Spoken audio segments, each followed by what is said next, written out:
exploring the larger Corvallis area for this video, I decided to go downtown and look at the murals that are around Corvallis, because there's quite a few and they're really well done, and I wanted to do a little walkthrough on those. First off, I started by looking at a mural called A Banner for Nature by Ben J.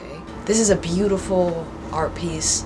A Banner for Nature by Ben J depicts a couple of Earth's inhabitants.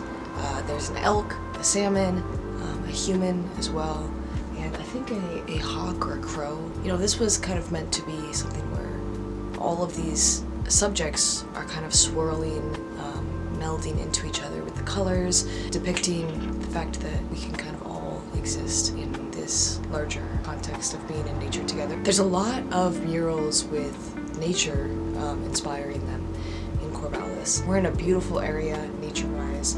There's so much surrounding us agriculturally and with forests and rivers, and close enough to the coast to have that be something that we get to experience as well. This in itself, as well as those murals and those art collectives that we have downtown in Corvallis that initially drew me as an out-of-state student to coming here. It was very inspiring. As a stained glass artist myself, I've seen a lot of stained glass in the larger community, which makes me really excited. I'm glad that that is something that is kind of up and running and is being taught, hopefully, at some places in Corvallis. Another example of this is the Saturday markets that we have in various times of the year that include a wide selection of makers, vendors of all shapes and sizes, which come to have their art or their products appreciated. It's inspiring to me that I see a lot of my friends or people around Corvallis where if I compliment them and I ask them where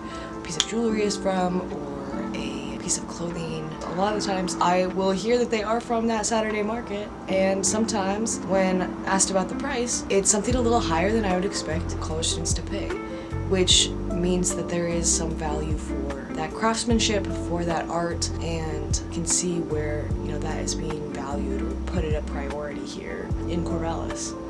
This initially drew me as well. We have a great art center and lots of little shops with vendors and a lot of artists, a lot of artisans able to sell their work. I really enjoy being a part of that community, and I would like to get more involved in it. Also, in looking in the larger part of Corvallis, I stumbled across a website called corvallismurals.com. This website has a complete map of Corvallis with pins where each of these murals are. If we click on one of these pins, we get a bunch of information about the artist and about the history of that mural. That's also such a interesting part of the town, you know, is the fact that there's so much tourism here because of OSU and because of people touring. So in allowing people to do kind of an interactive art walk to see how much art means to this community, I think is incredibly necessary, and I'm glad that there's resources like that in the community to show off this beautiful art that we have around town. On my walk, I saw a couple of different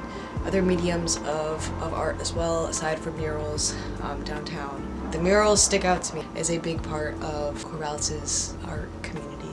You can see the influence of the Pacific Northwest and the nature that's around here, how it is part of this larger cultural context as well. So I think that's very, very interesting, very cool. And I like being part of this community.